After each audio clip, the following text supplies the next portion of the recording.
यीशु नाम,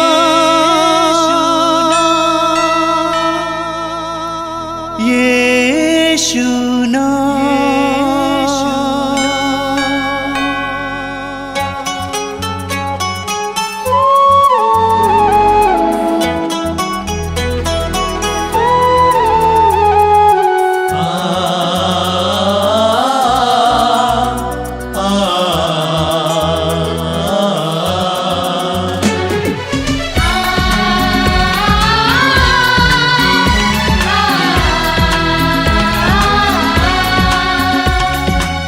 पूरब से पश्चिम तक,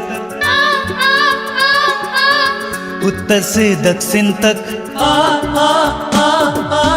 पूरब से पश्चिम तक, उत्तर से दक्षिण तक, गूंजे गूंजे यीशु नाम, यीशु नाम। पूरब से पश्चिम तक, उत्तर से दक्षिण तक, गूंजे गूंजे यीशु नाम, यीशु नाम।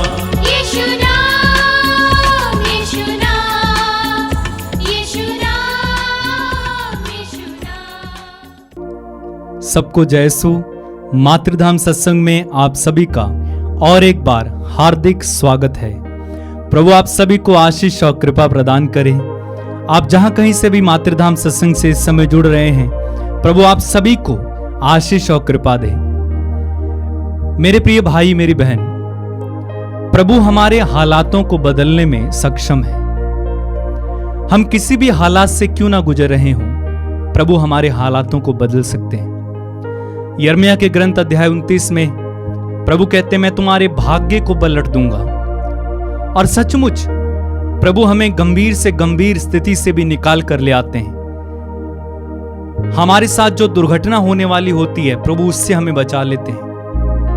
प्रभु हमारे हालातों को बदल सकते हैं और बदलते भी हैं। आप देखेंगे लाल समुद्र पर जब एक ओर फिरौन की सेना थी, एक ओर लाल समुद्र था, प्रभु ने वहां पर हालात को बदल दिए। इस्राएली सोच रहे थे कि हम मारे जाएंगे, लेकिन प्रभु वहां पर उतर आया और उसने हालातों को बदला।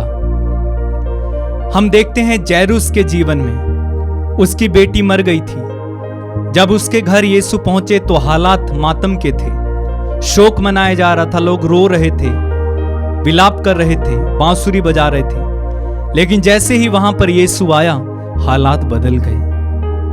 हम देखते हैं मार्था और मरियम के जीवन में उनका भाई लाजरुस मर गया।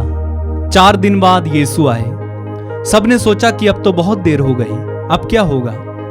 और वहां पर भी कुछ यरूशलेम से लोग आए थे मार्था और मरियम को दिलासा देने के लिए।